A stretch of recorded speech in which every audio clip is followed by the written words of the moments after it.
Assalamualaikum warahmatullahi wabarakatuh. Bismillahirrahmanirrahim. Alhamdulillahirabbil alamin. Wassalatu wassalamu ala asyrafil anbiya'i wal mursalin wa ala alihi wa sahbihi ajma'in. Amma ba'du. Bapak-bapak hadirin sekalian, marilah kita buka pengajian kita pada pagi hari ini seperti biasanya dengan membacakan suratul Fatihah. Semoga dengan keberkahan bacaan Ummul Quran ini kita niatkan yang pertama kali untuk diri kita masing-masing. Semoga Allah Subhanahu wa taala senantiasa mencurahkan rahmat, taufik dan hidayahnya kepada kita semua. Kita dijadikan oleh Allah Subhanahu wa taala orang-orang yang mencintai ilmu dan semakin bertambah dan bermanfaat ilmu pengetahuan kita, orang-orang yang mencintai agama dan semakin baik keberagamaan kita kepada Allah Subhanahu wa taala, dimudahkan semua urusan kita fid dunya wal akhirah. Niat yang kedua, kita niatkan bacaan suratul Fatihah ini untuk kedua orang tua beserta keluarga kita semua. Semoga mereka yang masih hidup diberikan oleh Allah Subhanahu wa taala kesehatan yang baik, kesembuhan dari segala penyakit, rezeki yang halalan thayyibah, umur yang panjang dalam ketaatan kepada Allah Subhanahu wa taala, dimudahkan semua urusan mereka fit dunya wal akhirah. Untuk keluarga kita yang sudah meninggalkan kita semua, semoga Allah Subhanahu wa taala senantiasa melapangkan kehidupan mereka di alam kuburnya, mengampuni segala khilaf dan dosa mereka, serta menyatukan kita semua bersama mereka kelak di dalam surganya. Niat yang ketiga, kita niatkan bacaan suratul Fatihah ini untuk semua orang yang telah berjasa dan berbuat baik kepada kita semua. Semoga Allah Subhanahu wa taala senantiasa menerima amal ibadah mereka serta membalasnya dengan balasan yang berlipat ganda.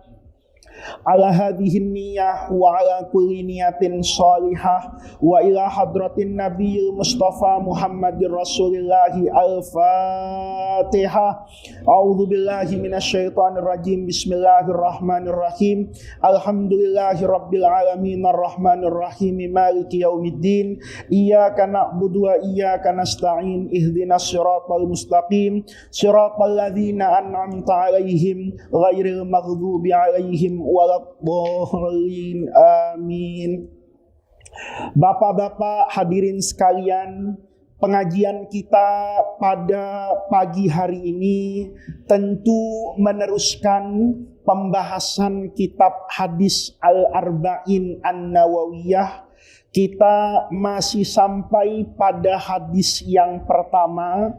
Kemarin kita sudah membahas tentang manaqib perawi hadis ini dari sahabat, yaitu Amirul Mukminin Sayyidina Abi Hafsin Umar bin Al-Khattabi radhiyallahu anhu, di mana beliau meriwayatkan hadis qala, beliau berkata, sami'tu, saya mendengar Rasulullah sallallahu alaihi wasallam yaqul, saya mendengar Rasulullah sallallahu alaihi wasallam bersabda, innamal a'malu, innama sesungguhnya, al-a'mal setiap perbuatan itu binniat akan bergantung kepada niatnya. Ini nanti bapak-bapak, kalau kita lihat ada huruf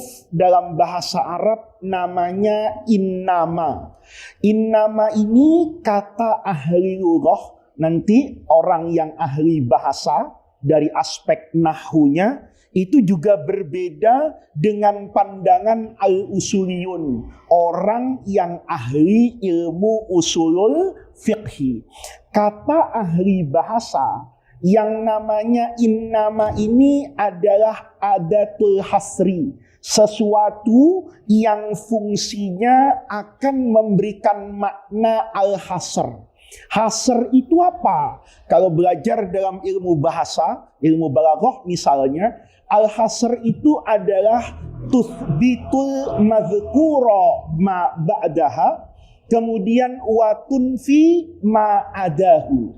Dia tugasnya al-hasr ini mengisbat.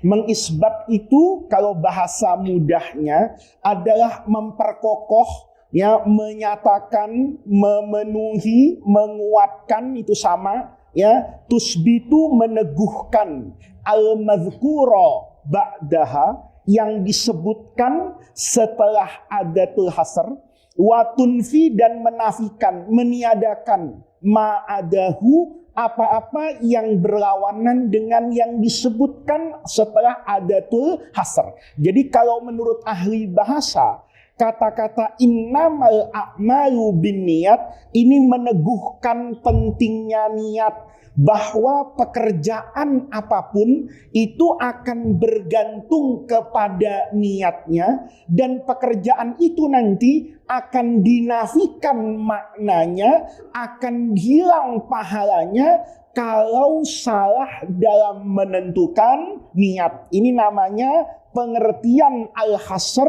menurut ahli bahasa. Sementara al-usuliyun, ilmu usul fikih, itu punya pandangan lain. Yang namanya al-hasr itu fungsinya hanya litakwiyati hukmi ma fi haizih.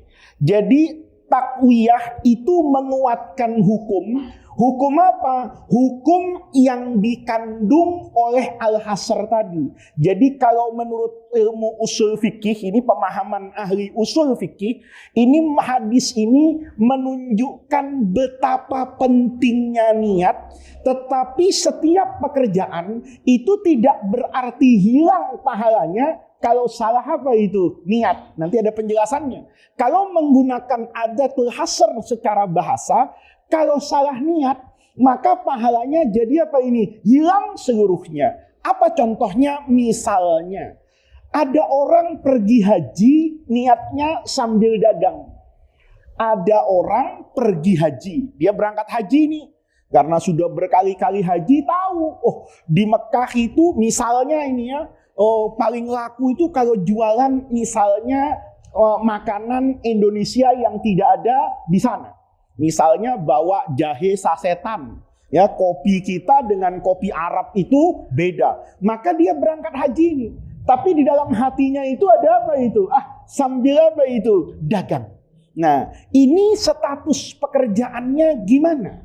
Kalau adatul hasr secara bahasa, seolah-olah niatnya jadi apa ini? Dagang, gugur semua apanya itu? Pahalanya. Tapi kalau cuman litakwiyati hukmi ma fi haiziha, hanya sekedar memperkuat, maka nanti orang tadi dihukumi satu perbuatan punya dua apa ini? Dua arah. Ada arah ibadahnya haji, ada arah niat cari apa ini? Duit. Maka masing-masing itu nanti akan mendapatkan apa ini? Pahala sesuai proporsinya. Belum tentu pahalanya hilang sama sekali, tapi belum tentu pahalanya juga jadi 100 apa ini? Persen. Yang mengatakan ini adatul hasr, nggak boleh. Semuanya itu harus kholisan liwajhillah. Harus karena Allah murni. Pertanyaannya dalam prakteknya, ada nggak orang yang bisa kayak gitu? Nah, nanti kita terangin di belakang. Kata yang ahli usul fikih fuqaha ini, karena berhadapan dengan orang setiap hari, kayaknya sulit. Kalau nanti diartikan kayak gitu, khawatir orang putus asa dalam agama. Saya sholatnya niatnya masih belum beres nih. Lama-lama dia ninggalin sholat. Untuk apa saya sholat? Kalau ternyata tidak ada apanya ini, pahalanya sama-sama tidak ada pahalanya, mendingan tidur. Paham Pak? Nah, oleh karena itu nanti cara implementasi hadis Nabi ini harus diartikan secara apa ini? Bijaksana. Maka sebelum itu kita teruskan bacaannya. Rasulullah menjelaskan di sini. Faman kanat hijratuhu. Al-hijrah itu at-tarku. Semua yang meninggalkan itu dalam bahasa namanya hijrah. Tapi hijrah bil makna syar'i, ya hijrah yang dulu dilakukan oleh Rasulullah itu yang punya keistimewaan. Jadi dulu orang yang hijrah ikut Nabi itu dosanya diapakan itu? Diampuni. Bapak nanti baca beberapa manaqib sahabat, ada yang melakukan hal yang sebetulnya kurang pas, tetapi nanti ditutup oleh pahala apa ini? Hijrah. Ya, hijrah ini pahalanya luar biasa. Kata Nabi, faman kanat hijratuhu, faman kanat barang siapa orang, kanat ada apa hijratuhu, hijrahnya dulu dari Mekah ke Madinah, itu niatnya ilallah. Ilallah itu bukan kepada Allah artinya ketemu Allah, tapi kepada ridhonya Allah. Wa rasulihi, karena mencari ridhonya Nabi, taat kepada Allah, taat kepada Rasulullah untuk mendapatkan ridho Allah dan ridhonya Rasulullah, fahijratuhu, maka pahala hijrahnya ini dicatat ilallah sebagai hijrah yang mencari ridho Allah, wa rasulihi, dan yang mencari ridhonya Rasulullah. Waman kanat, sekarang sebaliknya ini, waman kanat, dan adapun man orang, kanat hijratuhu, yang hijrahnya lidunya, untuk mendapatkan apa ini? Dunia. Yusibuha, yang bisa dia dapatkan, yusibuha, yang bisa dia raih, awimro'atin, atau perempuan yang kihuha, yang bisa dia nikahi. Dua asbabul wurudnya hadis ini, ada orang di Mekah itu jatuh cinta sama perempuan di Madinah, namanya Ummu Qais. Jadi ini dulu jatuh cinta zaman dulu. Bapak jangan tanya WhatsApp-WhatsAppan apa enggak gitu, surat-suratan apa enggak. Nah, itu tanya sama Egi, jangan tanya sama saya kalau soal itunya. Tapi ini dalam banyak ilmu dalam pelajaran hadis itu dijelaskan. Ini jatuh cinta nih sama perempuan cantik di Madinah yang namanya Ummu Qais. Nah, Ummu Qais ini kemudian bagus sebetulnya, Pak. Ya, itu kirim surat lah. Saya nggak mau jadi istri kamu kecuali kamu hijrah dari Mekah ke Madinah. Maka karena disuruh sama perempuan tadi, kalau kamu mau nikah sama saya, ini lain, Pak. Ini kejadiannya sudah ada perintah apa ini? Hijrah. Dia sebetulnya kalau dia hijrah dari awal, ikut Allah, perintah Allah dan Rasulullah, dia juga dapat istrinya ini. Tapi dia nggak berangkat-berangkat tuh. Berangkatnya kapan? Di ultimatum. Kamu kalau mau sama saya, hijrah. Kalau enggak, banyak loh yang mau ngelamar saya. Maka dia berangkat ke Madinah. Kata sahabat Abdullah ibni Mas'ud, semenjak itu laki-laki tadi itu diberi julukan Muhajiru Ummi Qais. Dia orang yang berhijrah karena cintanya kepada Ummu Qais. Maka kata Rasulullah, kalau niatnya cari dunia, niatnya mau dapat perempuan yang dia nikahi, fahijratuhu, maka nilai hijrahnya ilama hajara ilaihi, itu bergantung kepada motivasinya. Nah, di sini nanti ini bedanya, Pak. Ada ulama yang saklek. Nah, kalau kayak gitu, pahala hijrahnya hilang sama sekali. Dia cuma dapat apa ini? Perempuan. Karena yang memotivasi dia untuk berangkat itu pada hakikatnya bayangan cantiknya Ummu Qais. Nah, Imam Ghazali lain, Pak. Nah, ini penting supaya bijaksana ini, ya. Orang tasawuf itu kan sufi itu, Pak, tandanya itu baik. Jadi kalau Bapak mau jadi sufi tapi nggak baik sama orang, itu nggak sufi, Pak. Kalau sufi itu sering dulu guru saya bilang itu ya laksana bumi. Dia diinjak, dikasih sampah, ya ngasih padi, ngasih jeruk, ya memberikan apa ini? Balasan yang baik, ya. Laksana seperti bumi. Dia nggak milih-milih diinjak siapa aja, oke. Ya, dia seperti awan yang memberikan apa ini? Hujan kepada siapapun, yang melindungi dari terik matahari kepada siapapun yang berlindung di awan. Maka orang kalau sudah tasawuf itu bawaannya kepengen semua orang itu tidak putus dari rahmat Allah. Ingin semua orang itu tidak putus asa dari masuk ke dalam apa ini? Surga. Karena tadi dikatakan bahwa adatul hasri itu diantara maknanya litakwiyati hukmi ma fi haiziha, hanya sekedar menguatkan Maka berlatar belakang pemahaman ini, itu orang yang hijrahnya karena perempuan, dia kalau berangkatnya niatnya karena Allah sambil nikah, maka hijrahnya dapat pahala, ridhonya Allah dapat, Pak. Tetapi ibarat 100, dia berkurang. Ya, berkurang dipotong dengan niat dia yang cari apa ini? Dunia. Jadi semakin besar niatan dia terhadap dunia, akan semakin mengikis pahala dia dari ridho Allah. Semakin kecil keinginannya terhadap dunia, maka semakin besar pahala dia untuk mendapatkan ridho Allah. Tidak berarti kemudian menafikan secara keseluruhan. Ini yang pertama. Yang kedua, ini masih soal niat dulu. Orang sering berkata, kita itu sholat karena Allah. Jangan sholat karena surga dan karena neraka. Pertanyaannya, siapa orang ya yang bisa betul-betul lurus niatnya karena Allah, nggak berharap karena apa ini? Surga. Kita dulu dari kecil itu paling rewel nanya surga, Pak. Ya, nanya surga, ditanya itu rumahnya kayak apa, ya, yang namanya bidadari surga. Sampai hari ini perdebatannya nggak selesai, Pak.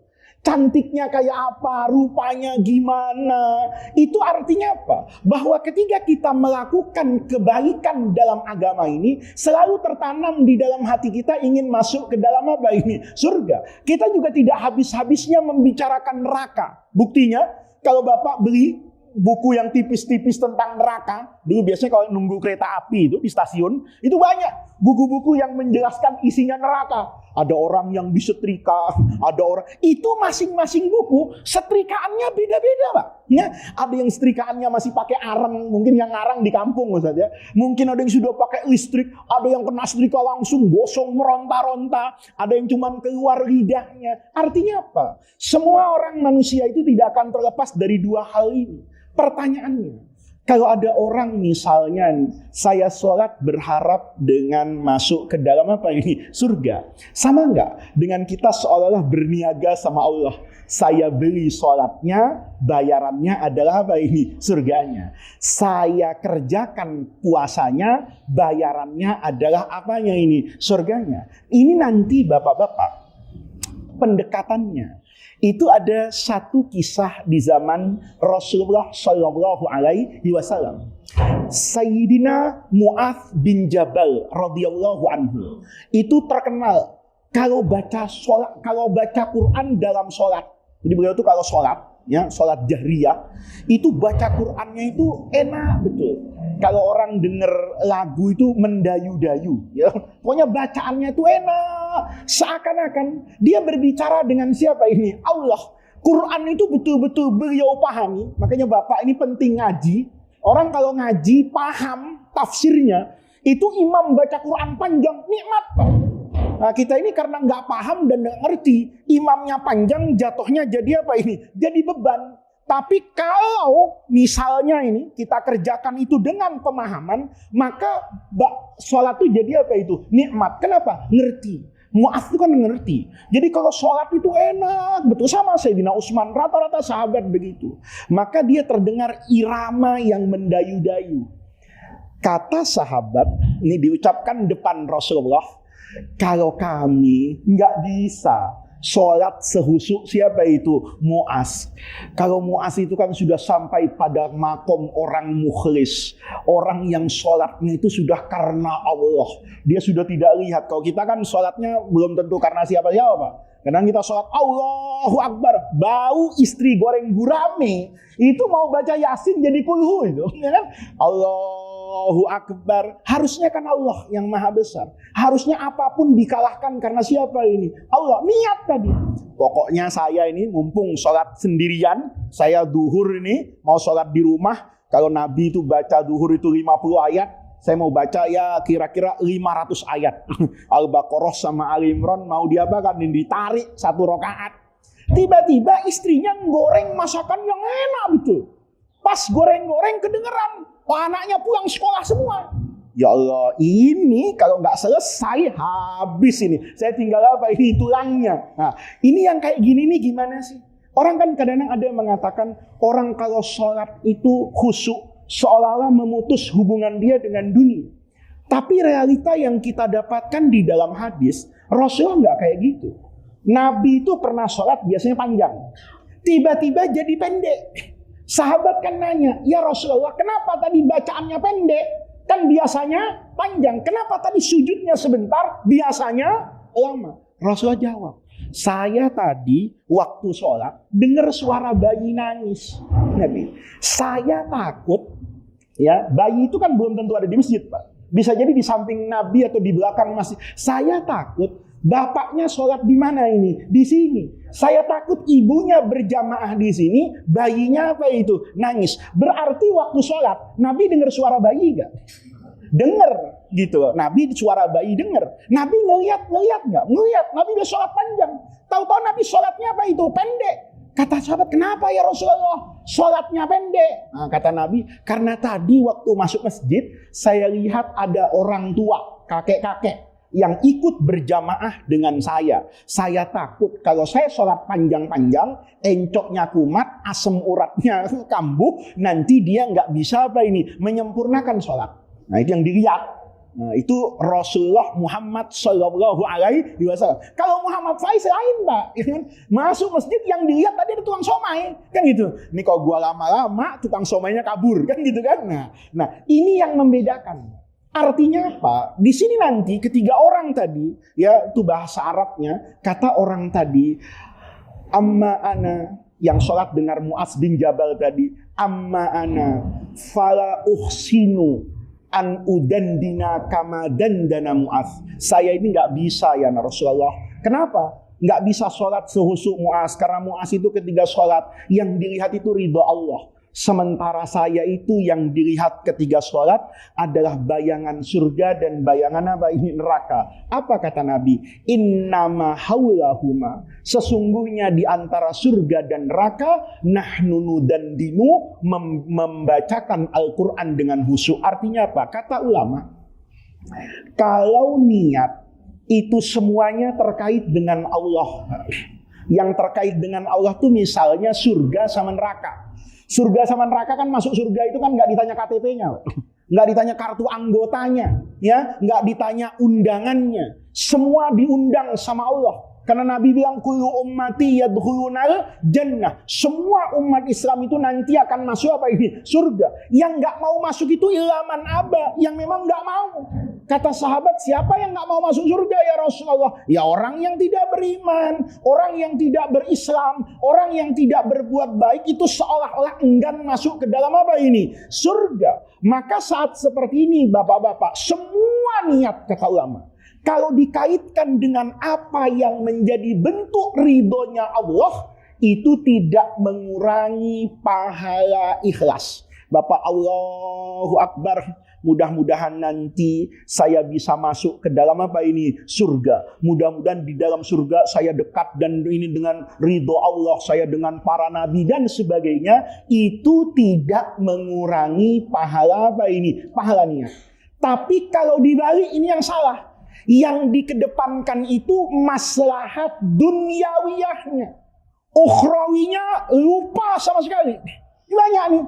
Orang kadang-kadang datang ke tempat ibadah itu karena ada kepentingannya. Saya kepengen dicalonkan jadi ketua masjid Jami Tambora ini. Maka yang nggak biasanya ke masjid. Dan ditanya sama bininya, bang, ayo ke mall bang, nggak bisa. Kan harus ke masjid tumben. Lah kan gua mau nyalon jadi ketua masjid. Nah, yang kayak begini yang bahaya. Tapi kalau bapak ke masjid, ya, niatannya karena apa ini? Masjid.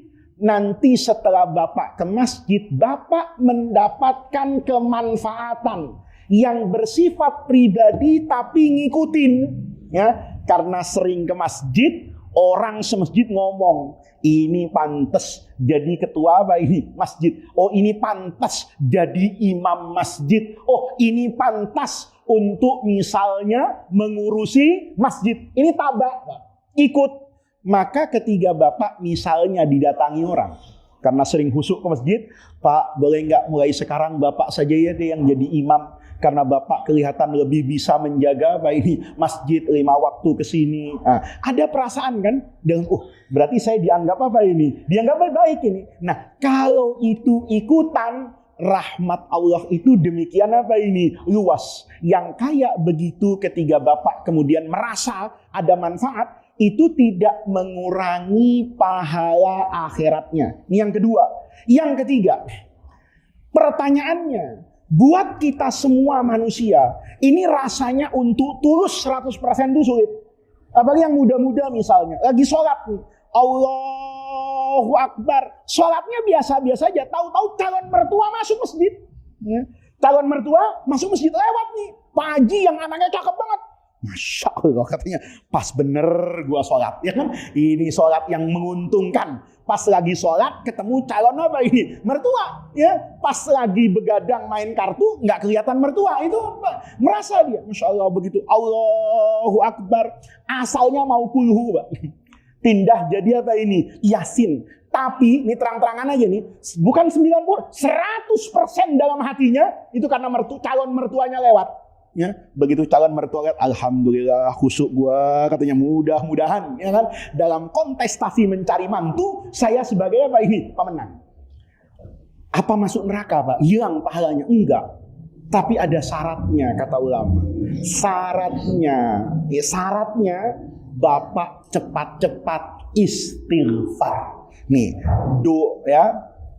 kata guru saya, amalan yang menjauhkan diri manusia dari riya.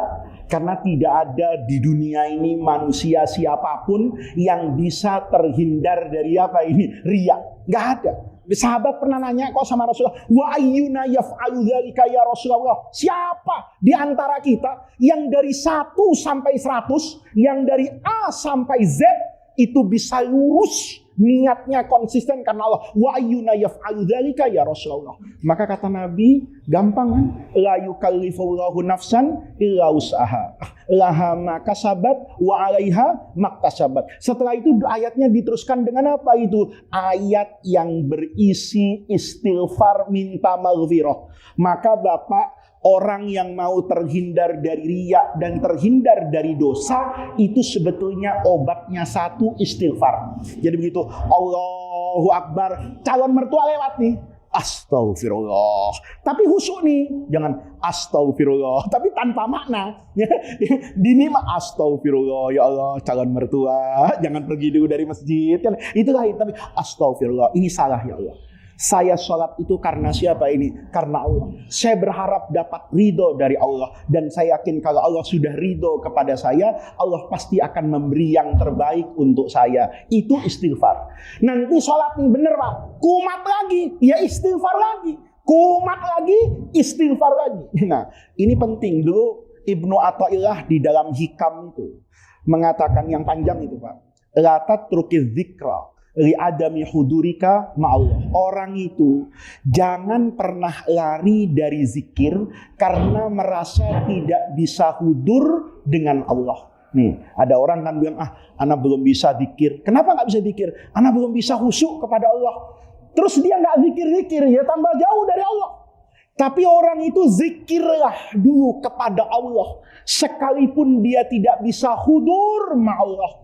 Karena adanya zikir tanpa hudur kepada Allah, adanya zikir bersama ghaflah dari Allah, itu lebih baik daripada tanpa zikir dan tanpa hudur, tanpa zikir dan bersama ghaflah. Lebih bagus orang yang zikir sekalipun dia ghafil daripada orang sudah ghafil tidak zikir. Maka bapak-bapak, ketika memahami hadis kayak gini, innamal a'malu binniyat, niat yang pertama itu karena Allah. Nanti di tengah jalan kena godaan apapun, obatnya adalah melakukan apa itu? Istighfar kepada Allah Subhanahu wa ta'ala. Kemudian yang keempat, poin yang ingin saya sampaikan, ini kata-kata Imam Ghazali, bahwa niat itu sangat dahsyat. Dahsyatnya niat itu apa? Dia bisa merubah makna pekerjaan. Dari pekerjaan yang bersifat duniawi, kemudian dicatat menjadi pekerjaan yang berdimensi ukhrawi, itu karena niat. Makanya Imam Ghazali mengatakan, kam min a'malin. Ya, kam min a'malin. Berapa banyak dari pekerjaan itu? Kam min a'malin. Berapa banyak dari pekerjaan duniawi? Asbahat min a'malil akhirati bi husnin niyah. Berapa banyak sesuatu yang berdimensi duniawi, tetapi kalau niatnya benar, peruntukannya benar, maka dia dicatat sebagai bagian dari apa ini? Ukhrawi. Karena manusia di dunia ini kan butuh semua yang ada duniawinya. Kita ke masjid ini kan butuh baju, Pak. Baju ini kan dunia. Saya ngajar, ini kan pakai mic. Mic ini kan dunia. Saya kesini kan naik mobil. Mobil itu bersifat apa ini? Dunia. Tapi kalau yang duniawi ini diniati untuk ukhrawi, kenapa pakai baju? Oh, hudzu zinatakum inda kulli masjidin. Saya kalau mau sujud kepada Allah, saya kalau mau ke masjid, ke tempat di mana saya meletakkan bagian yang paling mulia dari saya di atas tanah, maka saya akan memakai baju yang bagus. Memakai baju yang bagus itu asalnya tugas duniawi. Belanja ke pasar, nyukur rambut misalnya. Rambut itu dicukur, Pak. Salon, ya, barber, itu duniawi. Tapi ketika Bapak cukur itu untuk keindahan, maka diniati, ya Allah, masa ke masjid misalnya, bulu hidungnya sampai keluar, kumisnya kemana-mana, ya kan, rambutnya nggak pernah keramasan. Kemudian, oh, saya mau keramas. Saya mau apa ini? Potong bulu hidung saya mau rapikan badan saya, pakai baju yang bagus. Yang asalnya itu pekerjaan duniawi, maka dicatat menjadi pekerjaan apa ini? Ukhrawi karena niat. Maka orang itu, Pak, hati-hati, jangan suka memvonis orang lain hanya dari mazhar yang kita lihat. Karena boleh jadi niatan orang itu berbeda dengan apa yang kita kita lihat. Kayak saya misalnya, kan pekerjaan saya kelihatannya bagus nih jadi ustadz. Apa nanti pahalanya pasti paling bagus? Belum tentu. Ada orang misalnya jadi pejabat pemerintah. Kata orang menjadi pejabat itu duniawi. Belum tentu, Pak. Apa kemudian kalau jadi pejabat pahalanya akan kalah sama kiai? Apa karena kiai pahalanya menjadi paling tinggi? Belum tentu. Jadi pejabat niatannya apa ini? Niatannya wallahu fi aunil abdi, maka nal abdu fi auni akhihi, man yassaro an muslimin. Siapa yang mempermudah setiap urusan orang apa ini? Muslim, maka nanti akan Allah mudahkan urusannya di mana ini? Di akhirat. Man nafasa an mu'minin kurbatan min kurabid dunya, dan seterusnya. Saya niat, ya Allah, kalau nanti saya jadi pejabat, maka saya akan memudahkan semua urusan orang. Saya akan gunakan kekuasaan ini untuk mensejahterakan rakyat saya. Maka saat saya duduk sebagai pejabat, kemudian orang yang nangis menjadi tertawa, orang yang lapar menjadi kenyang, orang yang bodoh jadi pintar, maka saya nanti akan mendapatkan apa ini? Pahala. Saya jadi menteri PUPR, ngurusi jalan, infrastruktur. Itu pahalanya besar kalau bihusnin niat. Ya Allah, satu kampung itu orang cuman ke masjid tuh kalau Jumatan aja. Kenapa nggak tiap waktu? Muter, nggak ada apa ini? Jembatan.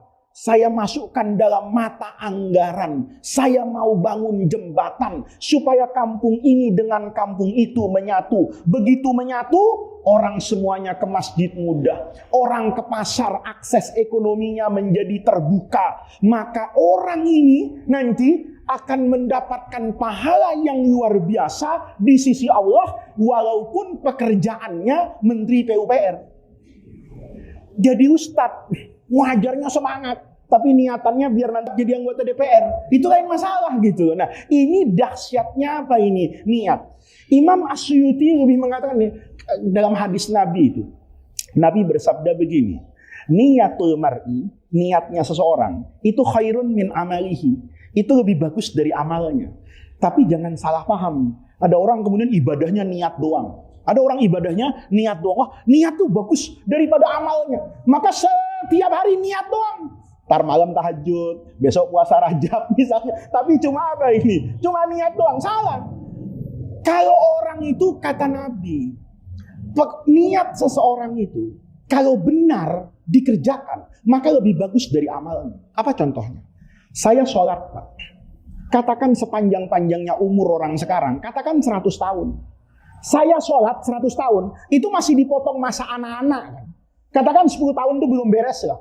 Berarti kalau ada orang umurnya 100 tahun, bener nih, ya begitu mukallaf, begitu mumayyiz, tamyiz, itu jadi ahli ibadat. Ibadatnya kan cuma 90 tahun, Pak. Tapi nanti masuk surga, itu khalidina fiha. Pertanyaannya, orang itu khalidina fiha di surga karena apa? Karena niatnya.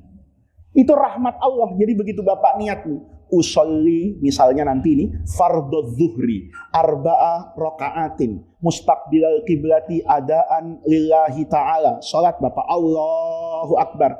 Dalam hatinya itu niat, ya Allah, seperti saya katakan dalam doa iftitah, inna sholati wa nusuki wa mahyaya wa mamati. Berarti kan lillahi rabbil alamin. Berarti saya itu niat, ya Allah, akan sholat duhur sepanjang hidup saya. Tapi beneran nih, ya, selama hidup tidak meninggalkan sholat. Begitu 100 tahun mati, itu pahalanya terus, Pak. Kenapa? Kan bukan dia nggak mau sholat, Pak. Tapi dia nggak dikasih umur. Seandainya dia dikasih umur, dia masih apa itu? Sholat. Seandainya dia dikasih sehat, dia mau sholat. Ya Allah, saya nggak bisa sujud. Gimana nggak bisa? Saya udah tua renta. Kalau sujud sudah nggak mampu. Tapi seandainya kau berikan saya kemampuan untuk sujud, saya tetap sujud. Maka sujudnya selama sehat, itu dicatat sampai nanti hari kiamat, sehingga orang tadi akan masuk surga khalidina fiha. Itu dulu saya bertanya sama guru saya, guru, ini kan orang khalidina fiha, padahal khalidina fiha itu kan ibarat orang bayar, itu kan nggak sebanding. Mestinya kalau sholat 90 tahun, surganya 90 tahun. Katakan berlipat ganda jadi 10 kali lipat, ya 900 tahun. Katakan 100 kali, 1000 kali lipat, ya sekian ribu tahun. Tapi ini di surga hidup abadi. Apa yang membuat dia masuk ke dalam apa ini? Surga. Jawaban guru saya, rahmat Allah. Saya tanya, iya, rahmat Allah itu kan ada bentuknya, Pak. Rahmat Allah turun kadang-kadang berbentuk hujan. Rahmat Allah turun itu kadang-kadang berbentuk uang. Rahmat Allah itu turun kadang-kadang berbentuk sakit. Gara-gara sakit jadi sholat. Itu kan rahmat Allah. Ya, jadi Bapak kalau dapat sakit, itu jangan ngeluh. Ini minyak goreng mahal, jangan ngeluh, Pak. Ya kan? Ini peringatan dari Allah, jangan makan goreng-gorengan, ya kan? Udah semuanya dibakar, ya. Tempe dibakar, tempe direbus, tahu direbus, kan begitu kan?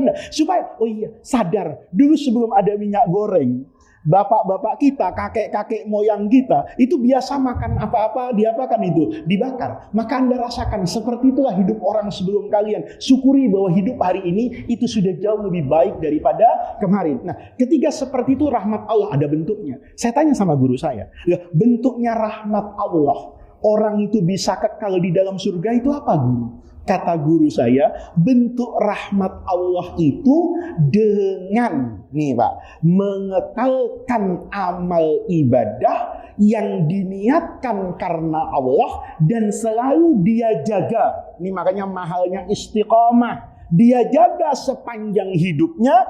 Kapan dia berhenti? Ketika takdir Allah yang di luar kuasa dia menghentikan dia untuk melakukan apa yang biasa dia lakukan. Dia biasa melakukan kebaikan, ngaji di Masjid Jami Tambora ini. Kita ngaji berapa tahun, Mbak? Ya mungkin paling panjang ya entah 50 tahun lagi, ya enggak tahu. Saya 50 tahun lagi udah hampir umur 100 tahun, Mbak. Rasanya enggak kuat ngaji umur 100 tahun. Katakan 30 tahun lagi. Tapi nanti dicatat pahalanya sampai 3 juta tahun, sampai 3 miliar tahun, sampai abadan di dalam surga. Itu kalau apa? Kalau niat. Saya niat ke Masjid Jami Tambora istiqomah. Saya tidak akan meninggalkan pengajian ini kecuali apa yang disebut dalam agama ada uzur yang namanya uzur apa ini? Syar'i. Ini penting sekali yang namanya apa ini? Niat. Gambaran niat yang paling penting lagi, Pak. Kata ulama, jangan suka menilai orang dengan ukuran pribadi. Nih, jangan suka menilai orang dari ukuran pribadi. Ada orang di masa pandemi ini ya yang nggak pakai masker dan sehat. Ada orang yang pakai masker kayak saya sakit. Saya ini pernah kena COVID, Pak. Ya, kena COVID, hilang penciuman, lemes, isolasi sendiri. Ada yang kayak gitu. Tapi jangan vonis orang kalau orang itu sama-sama baik, Pak. Saya yang pakai masker, itu tidak merasa kalau dengan masker saya pasti sehat. Sebagaimana saya tidak melihat orang yang tidak maskeran, ini kalau dari agama nih, bukan prokes nih, ya, yang tidak maskeran, saya langsung, mati kamu, nggak begitu. Karena masing-masing orang tuh punya niat. Bapak juga gitu. Bapak ketika PPKM, PSBB, ke masjid, itu bisa dapat pahala, bisa juga nggak dapat apa-apa, Pak. Tergantung apanya ini, niat dan kondisi masing-masing orang. Dalam ilmu tasawuf, orang itu kan ada dua makom, Pak. Ada makom namanya makom al-asbab, ada orang yang Allah kasih itu makomnya at-tajrid. Nih, makom al-asbab ini makom model saya. 1 tambah 1 sama dengan 2. Kalau mau pinter, belajar. Kalau mau sehat, jaga kebersihan. Ini namanya makom al-asbab. Ada orang yang Allah kasih itu makomnya makom apa ini? At-tajrid. Nggak pernah kerja, kaya. Ya, nggak pernah kerja, makan cukup, Pak. Ya, ada orang yang kayak gitu, Pak. Makomnya tuh tajrid, aneh. Kalau mau makan, ada tahu-tahu orang ngasih makanan.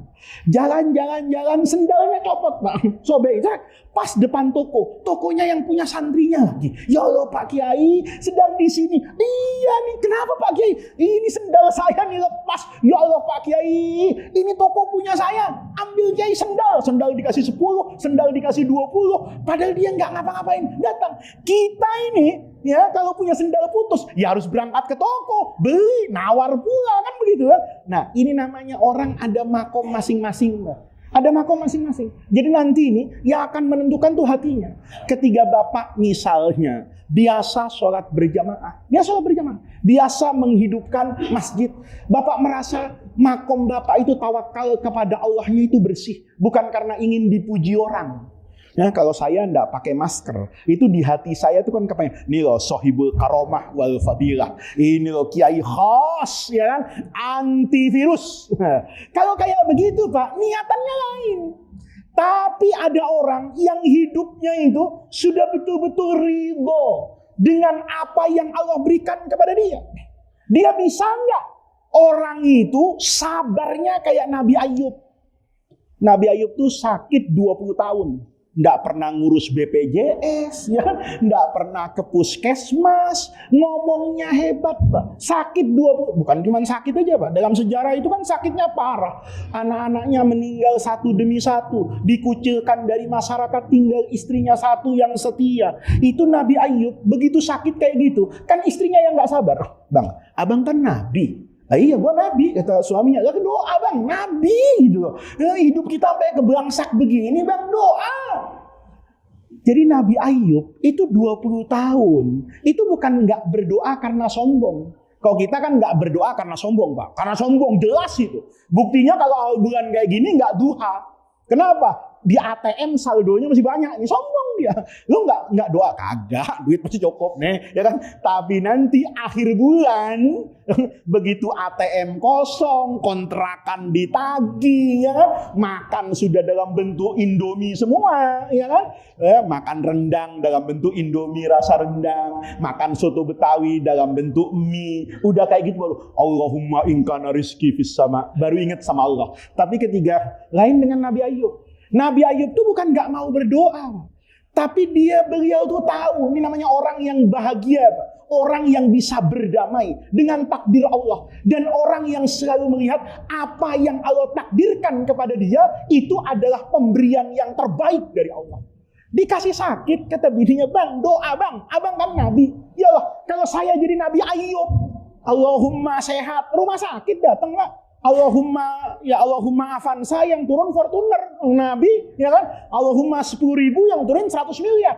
Kata suami istri, bang doa bang. Doa dia, Rabbi anni masaniyad durru. Ya Allah, saya sakit, tapi wa anta arhamur rahimin. Dalam sakit saya yang berkepanjangan, saya justru bertemu dengan rahmat Allah.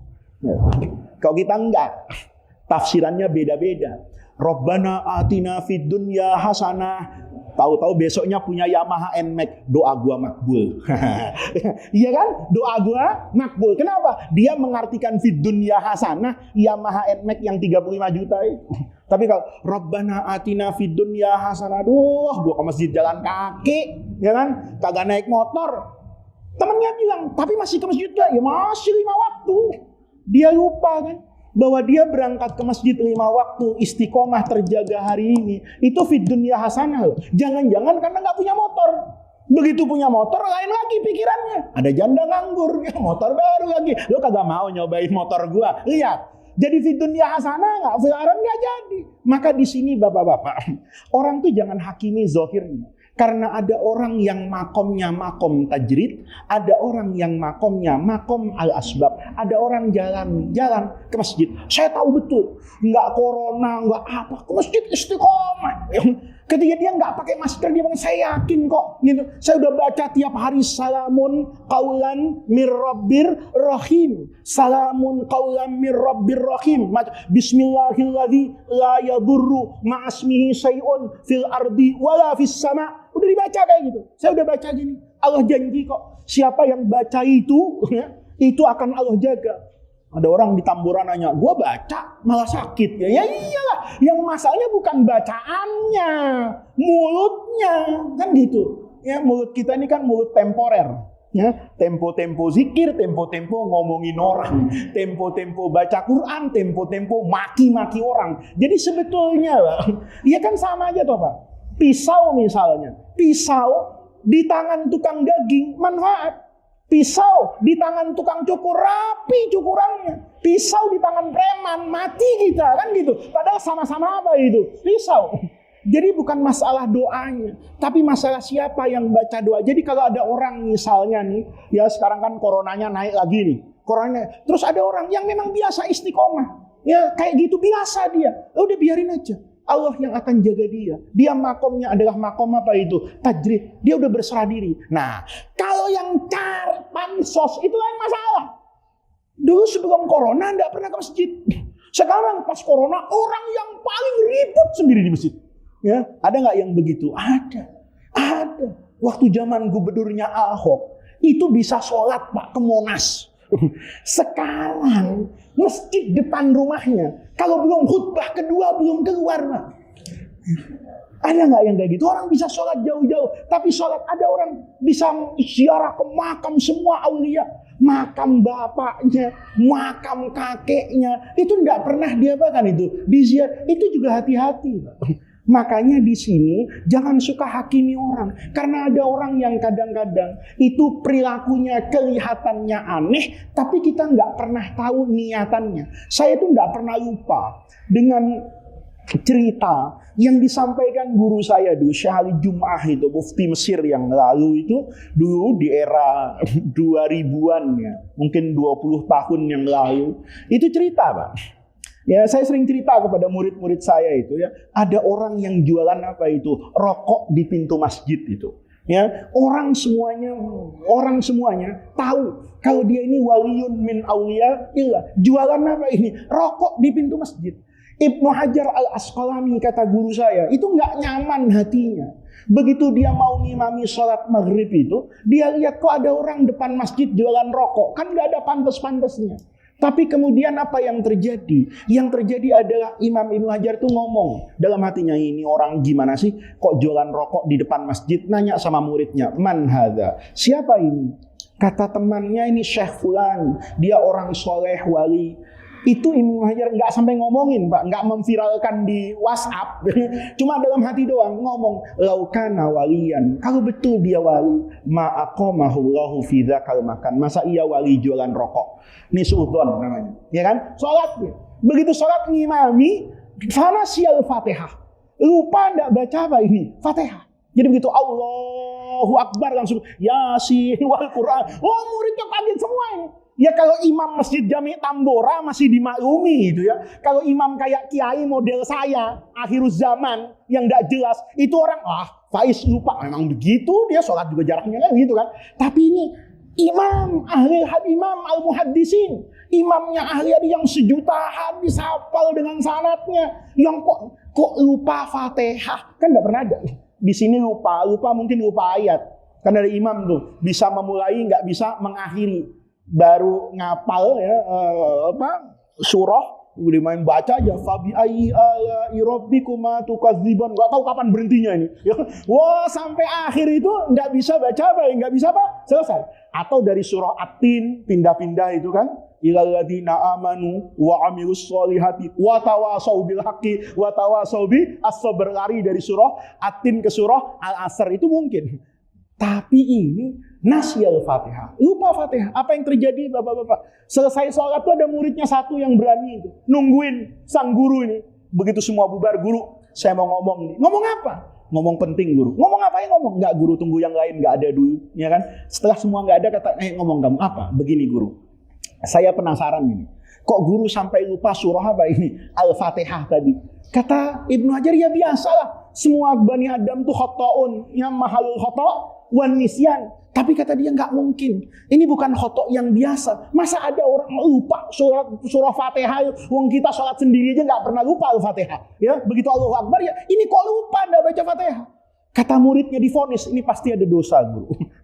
Ibnu Hajar itu orang alim, Pak. Orang alim itu nggak mudah marah. Orang tuh kalau alim itu pandai mengkritik dirinya sendiri. Orang tuh kalau alim itu pandai melihat dirinya sendiri. Orang kalau bodoh itu pandai melihat orang lain dan mengkritik orang lain. Orang kalau alim itu pasti membaca dirinya sendiri sebelum membaca orang lain. Begitu muridnya bilang, ini karena dosa, kaget dia. Iya ya, selama ini mungkin orang memandang saya itu ahlu ta'ah. Jangan-jangan saya punya apa ini? Maksiat. Maka kata dia, sodakta, bener, ini pasti karena dosa. Tapi masalahnya, dosa apa ya? Ya coba guru hitung aja. Dari subuh tadi dosanya apa? Diingat-ingat Pak. Diingat muhasabah betul. Saya tadi sebelum subuh ngapain? Tidur. Bangun, wudhu, mandi. Kemudian sholat tahajud. Habis tahajud sholat apa? Witir. Habis witir ngapain? Baca Quran. Begitu mau azan rakaat al-fajri. Berangkat ke masjid. Sholat tahiyatul masjid. Ngimami subuh. Ngaji. Bla bla bla bla. Kayaknya duhur macam. Sampai maghrib isya nggak ada dosa. Kata muridnya, bener guru nggak ada. Coba kemarin-kemarin nggak ada juga. Dia ingat ada dosa nggak? Terus dia ingat, oh iya ada satu. Apa tadi? Saya ngomongin orang. Kata muridnya, ngomongin orang yang di mana guru? Tadi saya masuk masjid itu ngelihat orang jualan rokok itu. Katanya wali. Masa wali kayak gitu? Itu bukan wali lah. Wali murid mungkin kan begitu. Wali kota mungkin gitu. Ini wali asum. Ini kata muridnya, coba tanya dulu lah guru.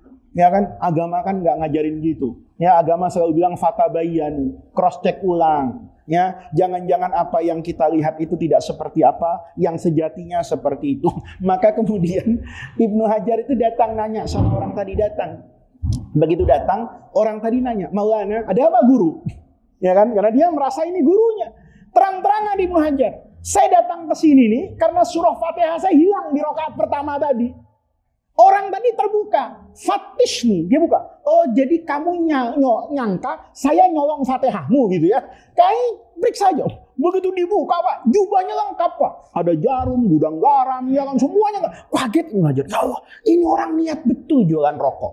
Kata dia, ini Anda jualan rokok di sini. Pokok, duduk dulu di sini, jangan marah-marah. Ibnu Hajar mau Pak, duduk itu. Ulama besar Qadil Qudud di Mesir, imam besar Masjid Al-Azhar di zaman itu, duduk di situ. Ada orang satu datang beli, pergi, ada orang. Setelah 3 kali datang, Ibnu Hajar disuruh sama orang tadi, kalau kamu mau tahu kenapa saya jualan rokok, ikuti orang tadi. Begitu ada orang beli rokok, ikut dia ke belakang. Di tengah jalan dinyalakan rokoknya, muntah orang itu. Muntahnya parah banget. Untuk ususnya ikut keluar, paru-parunya itu muntahnya luar biasa. Kaget Ibnu Hajar, Masya Allah, ini mati nanti kena saya karena saya ikut terlibat jualan rokok depan. Maka dia lari.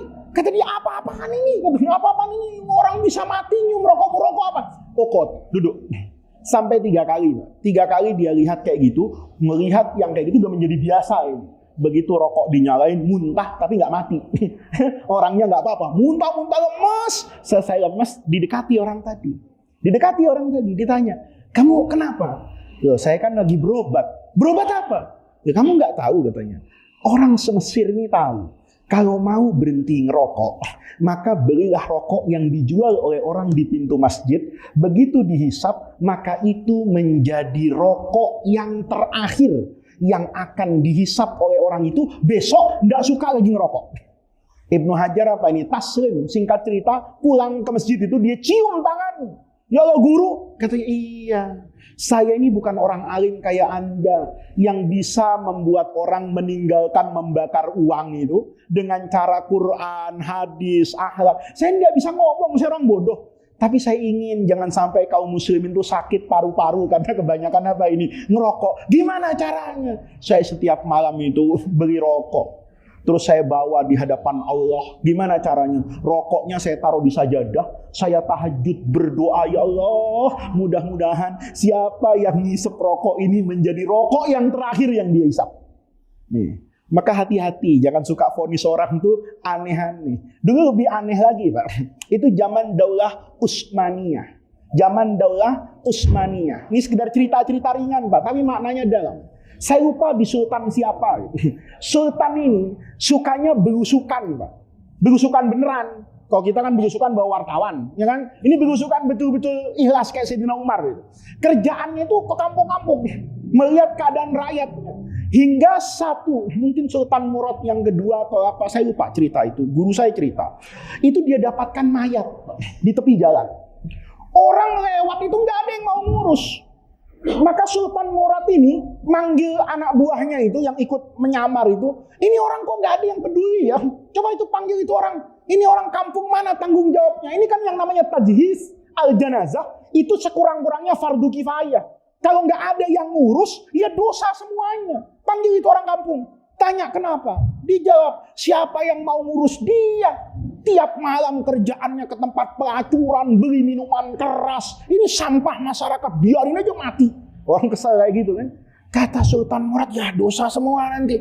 Kamu tahu nggak rumahnya di mana? Oh itu rumahnya di pojok kampung sih. Cuma ada ibunya satu.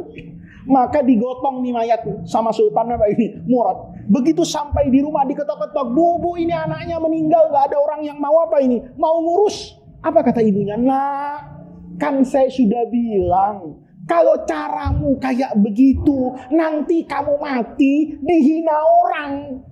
Apa kata Sultan Murad? Memang anak ibu kenapa? Dia cerita begini. Anak saya itu setiap hari kerjaannya itu membagi rezeki menjadi 3 bagian.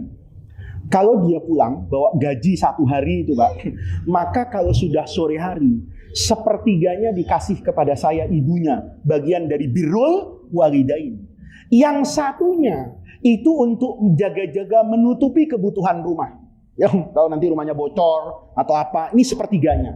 Yang sepertiganya dia bawa ke komplek pelacuran. Kata Sultan Murad, melacur dia? Enggak. Dia punya gaji ini lumayan tinggi. Jadi kalau misalnya penghasilannya setiap hari itu besar, dia bawa ke tempat pelacuran. Apa yang terjadi? Pelacur malam hari itu disuruh pulang, tapi dibayar. Kamu kalau dapat pelanggan malam ini berapa? Ya saya nggak tahu, saya nggak pernah bayar kan gitu kan. Kalau bapak-bapak ada yang tahu boleh kasih bocoran sama saya misalnya ya. Oh katakanlah misalnya 500.000, 1 juta dikasih. Nih kamu saya kasih 1 juta, tapi tolong pulang. Nanti dia beli minuman keras Pak. Dengan uangnya, nanti minuman kerasnya itu dibawa pulang ke rumah. Orang tahu dia bawa minuman apa ini? Keras. Begitu sampai di mana? Di rumahnya, maka minuman keras itu dibuang oleh dia. Ibunya tanya, nak kok begitu? Iya ibu. Dengan cara seperti inilah saya bisa mengurangi dosanya kaum muslimin. Kalau ada orang mau cari pelacur, kalau pelacurnya nggak ada, kan dia nggak ketemu lawannya. Mau melacur sama siapa? Sama kambing, kan begitu toh? Karena pelacurnya apa ini? Pulang. Maka dengan itu saya mengurangi dosa kaum muslimin. Saya mengurangi beban minuman keras ini. Yang saya mampu saya beli. Kata ibunya, nak, tapi kan orang nggak tahu. Orang taunya kamu datang ke tempat pelacuran bertemu dengan pelacur. Orang taunya kamu pulang itu bawa minuman keras. Nanti kalau kamu mati nggak ada yang mau urus. Apa kata orang ini? Ini wali. Tenang bu. Nanti kalau saya mati, yang bawa jenazah saya itu khalifatul muslimin dan dibawa ke Istiqlal. Nanti yang jadi apa ini? Yang jadi imam, itu yang jadi makmum, yang jadi imam, itu ketua MUI, Rais Am PBNU, ketua umum Muhammadiyah. Semua orang penting akan menyolati saya, Bu. Kata Sultan Murad, sodak, bener anak ibu. Saya khalifatul muslimin, saya presiden. Saya bawa anak ibu ke Masjid Jami di Istanbul itu, biar nanti Syekhul Islam yang akan menjadi imamnya. Itu jangan suka menghakimi apa ini orang. Jadi orang itu Pak, jangan terlalu mensucikan madhar. Karena kita tidak tahu, jangan-jangan tampilannya biasa, tapi menjadi orang yang biasa. Dulu Syekh Jalaluddin Ar-Rumi, itu punya guru, Syams At-Tabrizi. Itu diajarkan loh Pak, bahwa orang itu jangan terpukau dengan mazharnya. Karena orang itu kalau cuma melihat orang dari zahirnya, dia gampang sekali untuk apa ini? Untuk murtad Pak. Murtad itu bukan murtad keluar dari Islam, untuk membenci orang yang asalnya dia cintai. Itu diuji Pak.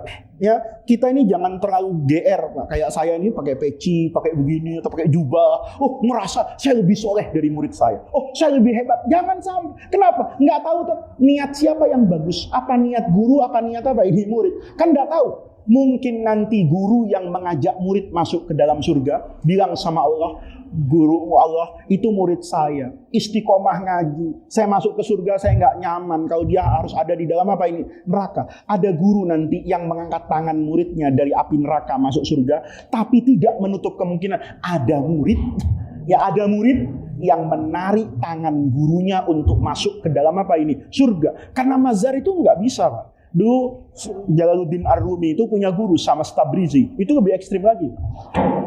Rumi ini sebagai murid itu ngundang gurunya. Guru, makan di rumah.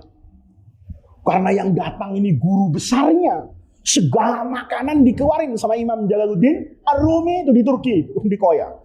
Begitu semuanya keluar, gurunya datang sama Tabrizi itu bilang, ini makanan lengkap, betul. Lengkap guru. Semuanya ada. Minuman ada, jus. Kata gurunya kurang. Apa itu? Homer. Muridnya kaget ini. Tapi murid yang sudah murid betul ya. Tahu betul kualitas gurunya. Nggak langsung murtad ini. Apa guru? Homer. Guru minum bir. Minum. Lu baru tahu katanya. Ya nggak tahu guru selama ini. Kalau guru itu suka minum apa? Minuman keras. Iya. Saya minuman keras itu dalam halakoh yang khosoh dengan khawasul khawas ya. Hanya dengan murid-murid terdekat saya minum. Dan saya mau minum hari ini. Kalau tidak ada minuman, maka saya tidak makan. Ar-Rumi tahu minuman itu nggak benar, tapi cintanya, dia ngefans banget sama gurunya ini. Dia tahu kehebatan gurunya, maka dia paksakan diri. Tapi gimana guru ya? Kalau saya nyuruh santri saya beli minuman keras, apa kata santri saya? Ini kiainya kok lebih sableng ya gitu. Kenapa? Kok maulid Nabi pakai minuman keras? Kata gurunya, ya kalau kamu berat nyuruh muridmu, kamu aja berangkat sendiri. Ingat loh, kalau nggak ada kamu nggak dapat ridho saya dan kamu bukan murid saya yang baik. Terpaksa dia keluar dengan jubahnya, ya keluar. Muridnya ada satu ngikuti. Kata dia, ini ada apa guru? Sudah mau makan, sate udah ada, sop ada, kok malah apa ini? Pergi, diikuti Pak. Ternyata masuk kampung Ghairil Muslimin di sana itu, yang terkenal sebagai tempat pembuatan apa ini? Arak yang paling bagus. Beli Rumi. Begitu beli Rumi itu dimasukkan dalam apa ini? Jubahnya. Muridnya nggak tahan Pak. Ya Allah, ditipu gua selama ini sama kiai, ya kan? Ternyata kiai kita tukang mabuk yang berselimut di balik apa ini? Jubahnya. Teriak dia, "Oi Rumi, khotib kita, kiai dusta, kiai dunia, ulama su, macam-macam lah." Orang kumpul Pak. Ya sekampung, di alat buktinya ada. Ya tahu Bapak kan kalau udah ketemu dengan masyarakat awam, digapokin nih, kiai bajingan, macam-macam nggak jauh. Lumayan Pak, bengap-bengap juga itu. Dengar-dengar ribut kayak gitu, sama Tabrizi ini dengar di rumahnya Rumi kan nggak jauh dari situ. Ada apa ini teriak-teriak? Dilihat muridnya ini ulama besar ini dalam keadaan apa ini? Ancur-ancuran ditonjokin. Kata dia, diam. Hentikan. Kalian ini sembarangan mukul guru. Kalau mana? Dijawab, guru kami yang bohong. Ternyata dia tukang minum. Minum apa? Kata Tabrizi. Ini dia beli Homer. Ini, tapi jangan dicoba Pak di Masjid Tambora. Kata Ar-Rumi, kalian itu suka menghakimi nggak tahu pastinya. Itu bukan Homer, itu teh tubruk dari Tegal. Masya Allah. Orang bilang teh tubruk guru, Homer. Buktikan. Dituang Pak, betul-betul teh wali ini, Ya, Sunan Kalijaga, bukan Sunan Kali Tambora. Jangan coba-coba. Ya, kalau di sini jangan. Itu begitu kata kiainya, itu bukan Homer, itu teh. Dibuka Homer, memang Homer, gitu loh. Memang yang dibeli Rumi itu Homer, tapi karomahnya Syekh ini bilang itu teh. Begitu dituang, cobain semuanya. Saya minum teh, ya teh bener semuanya. Begitu kaget orang, ya Allah guru maaf ya, udah bangga-bangga, ini ternyata guru beli teh gini-gini. Tapi Rumi tahu, itu Homer. Ini cuman maka bangga-bangga pulang ke rumahnya kan. Begitu sampai di rumahnya, kata Rumi sama gurunya, guru, bercandanya jangan ekstrim lah. Bercanda-bercanda, tapi jangan yang begini guru. Untung Jibril tadi nggak terlambat itu merubah apa ini? Dari Homer jadi apa ini? Teh. Kalau macet di jalan tol, ada error Jibril ya, terus simsalabimnya kacau tadi, mati kita berdua. Kenapa? Bener-bener Homer. Guru kalau bercanda jangan ekstrim, ya kan? Kata Syams Tabrizi, itu bukan bercanda, itu pelajaran agar kamu tidak terpesona, tertipu dengan pujian orang yang selama ini mereka cuma memuji bukan dari hatinya, tapi karena terpesona dengan penampilanmu. Innamal a'malu binniyat. Nah, yang terakhir ya Pak, ya. Orang tuh kalau mau bersihkan hati banyak istighfar.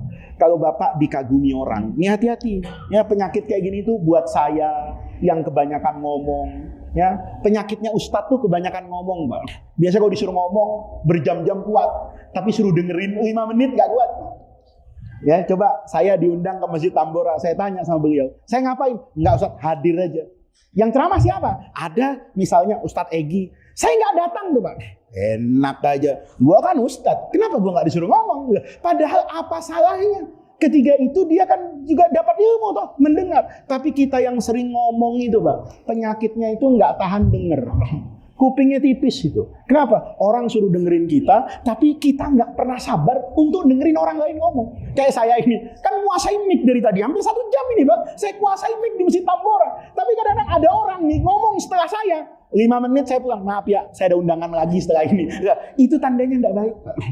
Kenapa? Dulu Al-Hakim At-Tirmizi itu, Sufi, bukan Imam Tirmizi yang punya hadis. Al-Hakim At-Tirmizi itu menukil banyak nasihat dari ulama. Kata beliau gini, kalau kamu sedang berbicara di tengah-tengah umat manusia, dan manusia itu kagum ngerubungi kamu, hati-hati. Hati-hati. Karena Allah tidak melihat mereka, tapi Allah sedang melihat hati. Nih, jadi kita yang jadi ustadz itu, kalau banyak muridnya, itu jangan tertipu. Terus menjadi merasa orang soleh. Oh saya guru yang hebat. Kemana-mana diikuti murid yang banyak. Hati-hati. Karena Allah melihat apanya itu? Hatinya. Itu yang dikatakan innamal a'malu binniyat. Jadi Bapak apapun niatnya itu diluruskan di awal. Kalau nanti terjadi penyimpangan seiring berjalannya waktu, maka agama juga sudah ngasih solusi. Solusinya apa? Solusinya adalah beristighfar. Di mana ada rasa ujub, di mana ada rasa riya yang datang membelokkan tujuan kita yang benar, cepat-cepat beristighfar, memohon ampunan dan merasa kecil di hadapan Allah Subhanahu wa taala. Mudah-mudahan Allah jadikan jam'ana hadza jam'an marhuma wa tafarruqana min ba'dihi tafarruqan ma'suma. Mudah-mudahan hadirnya kita di majlis yang baik ini menjadi tawassul dan wasilah kita untuk mendapatkan khairat dunya wal akhirah. Rabbana atina min ladunka rahmah wa hayyi lana min amrina rasyada. Allahumma la tahrimna khaira ma indaka li syarri ma indana. Kurang lebihnya saya mohon maaf. Assalamualaikum warahmatullahi wabarakatuh.